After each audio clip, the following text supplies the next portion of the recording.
Welcome to the next chapter of As the Story Grows. I'm Brian Patton. Today we welcome Morgan Riley, frontwoman for technical death metal band Blackwater Drowning. Blackwater Drowning self-released Sonder Satori on July 8th. You can find it streaming wherever you listen to music and on CD directly from the band. Morgan talks about the importance of Arch Enemy, where Blackwater got their name, the Charlotte metal scene, the struggles of being an independent band, and more. I'm a big fan of Sonder Satori, and I hope you guys become Blackwater Drowning fans and enjoy getting to know Morgan Riley.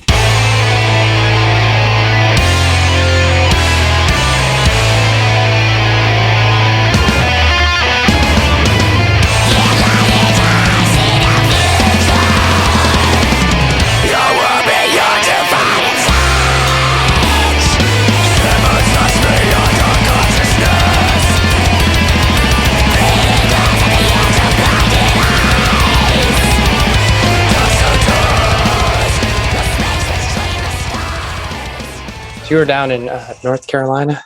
Yeah. Salisbury, where's that located? Yeah, I'm actually in Charlotte, North Carolina, which is a bigger hub. Salisbury is a little north from there. Okay, the bio says Salisbury. So. Yeah. I know Charlotte. I've been there. Yeah, that's just a little... Salisbury is like a little bit north of Concord. Okay. Yeah. Okay, cool. Awesome. Is that where you grew up? Yeah, Charlotte. Well, not Salisbury. I'm from Charlotte. Some of the bands from Salisbury, some's from Charlotte, so it kind of is interchangeable. Gotcha. Awesome. What was growing up like for you? It was good. Yeah. I was homeschooled from about second grade, and that was a different kind of experience. Whenever I tell people that, they always ask, like, what school I went to. I'm like, well, I was homeschooled. And they're like, oh. Were you homeschooled all the way like through high school? Yes. Nice. I was homeschooled junior high through high school. So okay. So you get it. I get it. That's a whole separate experience. I know for me that like kind of helped my music fandom and like playing. Like, was that your experience? Was that like where that was birthed in? Like I didn't have a whole lot else to do after I finished school stuff, and I was home, so I looked up lots of music stuff. Yeah, that's awesome. What got you into music? I've always been into music ever since I was little. My parents are theater people, so it was a lot of like Broadway show tunes, and then they're just fans of music in general. So I was always listening to something or other. Yeah. What was your transition into getting into like metal? I was dating this guy who like sent me some metal stuff one day. I was like a teenager, and I was like, whoa, this is awesome. It just struck a chord, and the rest is history. Yeah. What type of stuff was he sending? It was like Seven Dust, a lot of like new metal stuff. Okay. Seven Dust and Korn and stuff like that. That's cool. What were you into before then? Just like radio rock or pop music? Or I wasn't even into pop music. It was more like, again, like show tunes and Motown and classic rock type stuff. So metal was your first like out on your own, like this is my genre, this is my like musical discovery. Definitely. That's cool. When you got into that, like, were you just like, okay, what's here in Charlotte happening locally? Who can I see live? Or were you looking to, I don't know, like, were you looking to get into bands or like play an instrument then? Or were you just like a fan? Well, I've always been a singer ever since I was little, just always singing whatever. And then I would sing along to the songs I would hear, but then I heard Arch Enemy for the first time, and I was like, that's a girl doing that, and I want to do that. Yeah, I was going to ask what was the inflection point to like, I can scream, I want to scream, and yeah, Arch Enemy, that's a good runway. Yeah. I mean, for a while there, it was like Arch Enemy and Walls of Jericho, and if you wanted to do like female vocals, those were like it, right? Yeah, that was pretty much it, and like OTEP. Yeah. Well, she had some really good albums, and then there was some that I didn't vibe with as much, but she was definitely a big influence as well. And yeah, I heard that stuff for the first time, and that's when I decided that I wanted to do those kind of vocals. Yeah. And then I started looking. That just happened. A coworker of mine knew someone who was looking for a singer, and I went and auditioned and got into that band, and that was the start. It wasn't Blackwater. Blackwater came like maybe 5 years later or so, and then I've been in Blackwater for 7 years now, 7 or 8.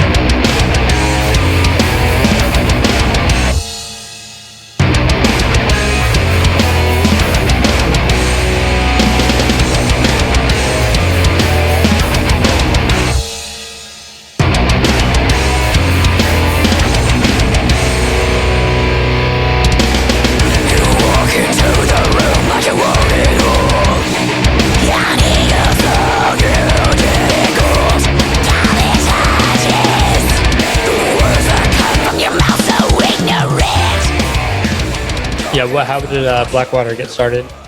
I just knew Jeremy and Adia through the local metal scene.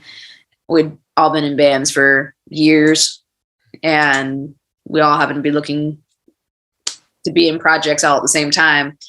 And us three were some of the founding members, and then we've had some member lineup changes, and then we got Ron and Chris, and yeah, it's just been a good collaborative effort since then. We've really gelled. Where'd the name come from? So we have the lamest origin story. I really had to think of a better I'm sure one. It's not. I've heard a lot of So we were just tossing around name ideas, and then a former member who we had to kick out before we ever played a show for reasons, was like, we should think of a name that is made up of really common words so that people remember it and they can pronounce it. And there's no like question of how it's pronounced. And we were like, well, that makes sense. And I think somehow Blackwater got brought up. I think I was really listening to a lot of Blackwater Park at that point. So I think I just threw out Blackwater something, and a few iterations of that got tossed around, and we finally settled on Blackwater Drowning. Yeah, it's vague enough, but it's like sounds metal enough to be like, exactly. It means nothing, but it sounds metal. Exactly. Yeah, that's rad. What's the scene like there in Charlotte for metal bands? Like, it's really good. We have a pretty strong metal scene. Like, COVID definitely took a hit on everything. Yeah, but everywhere. we still have some really killer acts around here. Yeah. Is it like easy to get into if you're like a local band starting out? Like, was it difficult to like find your footing, or was it just like? No, like everyone's pretty welcoming, and everyone's always looking for somebody to open shows because nobody wants to play first. Yeah. And there's always openings if you're looking and networking well enough. Just make friends, and someone will put you on their show. Yeah. You guys had a steady stream of like EP in 2015, a few singles, EP in 19, and then COVID hit. Like, how did that affect you guys? And so we've been writing all throughout 2019, and even recorded a music video for Saint, and had planned to like follow it up a lot faster than we are with more music. And then we had studio scheduled for early 2020. And of course, that's when the whole world went to shit. Yeah. So we had to postpone for a few months until we could get back in the studio. And I think we finished that in like early fall of 2020. I don't remember exact timelines. But we finished that.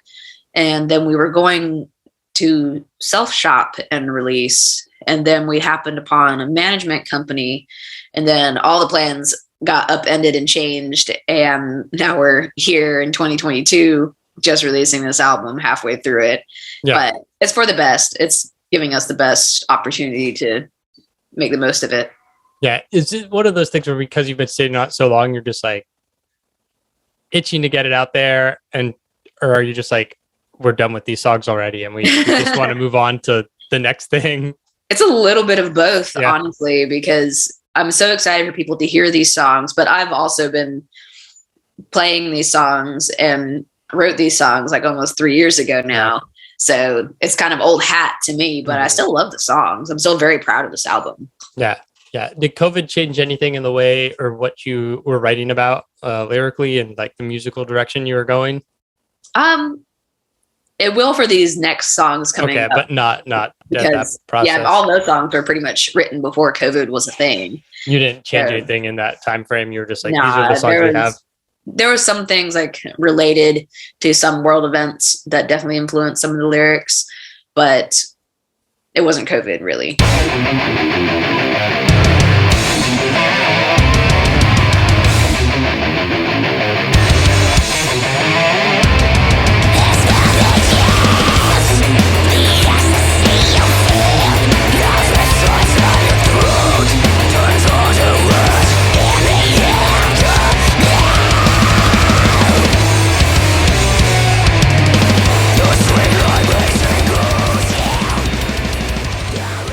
Are you a lyricist who pulls from personal life, or are you like influenced by movies and novels, or some combination of both?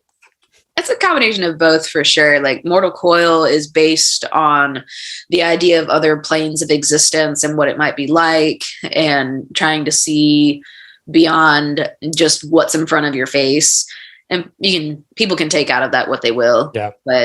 And then Aberrant Leaves is about speaking truth to power and corruption in places of power. And like other songs are about addiction or the rat race of life and just a wide variety of subjects. Just whatever was hitting me at the time. Yeah. Yeah. So the new record is out July 8th. Sonder, Satori. Am I pronouncing that right? Yes, you are. Yeah. Where'd that name come from? So Sonder is like a feeling. I think it's from isn't it the encyclopedia of, I forget what it is. It's like obscure words.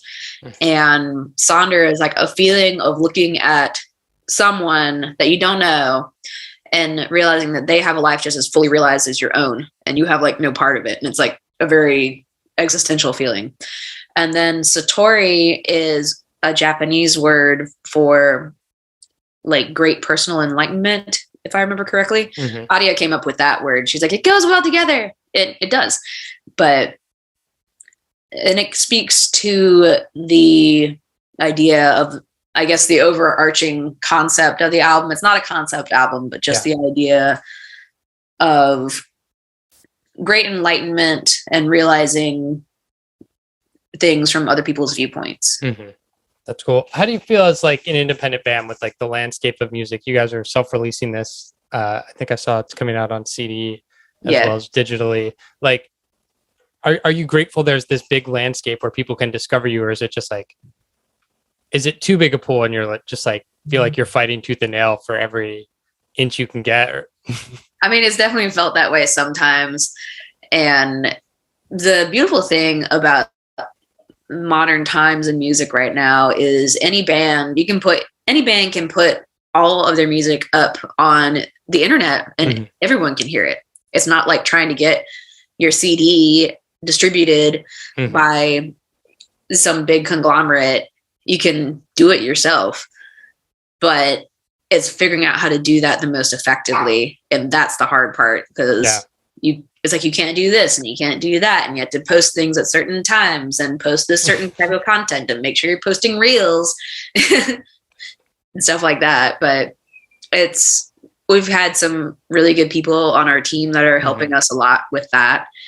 And that's made a huge difference for sure. Yeah. Is that a thing? Like, and people talk about it all the time and the importance, but like in the metal scene, do you still find that too? Like, yeah, we got to be on TikTok and posting, like, so people see this, like, right? You're trying to like get those hits as well, or it certainly helps. Like, we have one TikTok, but it's just, none of us are really big social media people to begin with. So we're not automatically thinking of like, ooh, how can we make a funny video for everybody? We're just occasionally trying to remember to share things that are going on, instead of, because we just live in the moment mainly. Yeah. And I think that's a good way to be, but it doesn't necessarily translate to being the best thing for trying to launch your band. Yeah, you guys have done a couple music videos from this record too. It's like the music video has returned as like YouTube has really become this platform where people discover and listen to music. Like, have you guys put a lot of thought into these music videos and like concepts, and or is it just like not this thing you have to do, but like the importance of the visual medium? Oh yeah, like music videos are key, and that's where most bands get their biggest push is from doing music videos. We see all of our biggest jumps happen when we do music videos. So we really wanted to put an emphasis on doing as many as we could for this album cycle. So we did 3, one still yet to be released, and really proud of all of them. And we're really lucky to work with some talented people who believe in us and really worked with us on the ideas and just making it really interesting visually.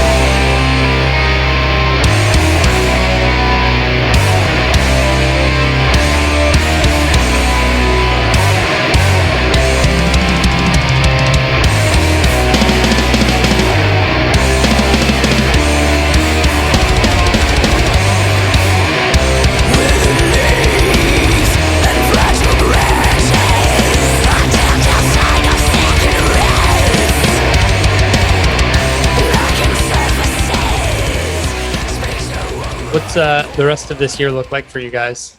So we have some festival dates. We had more festival dates, but then a couple of them canceled.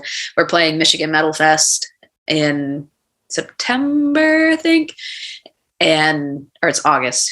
I can't remember. There's so many dates to remember right now, but really stoked about that and doing some support dates around that, and then planning on doing some regional runs later in the year as well. We're just really super excited to get this record into people's hands and show our baby to people finally. We've been sitting on these songs for so long, and it's going to be such a release to get it out there. Yeah. And then we've already got 5 more songs written for the next album. So we're keeping the train chugging along.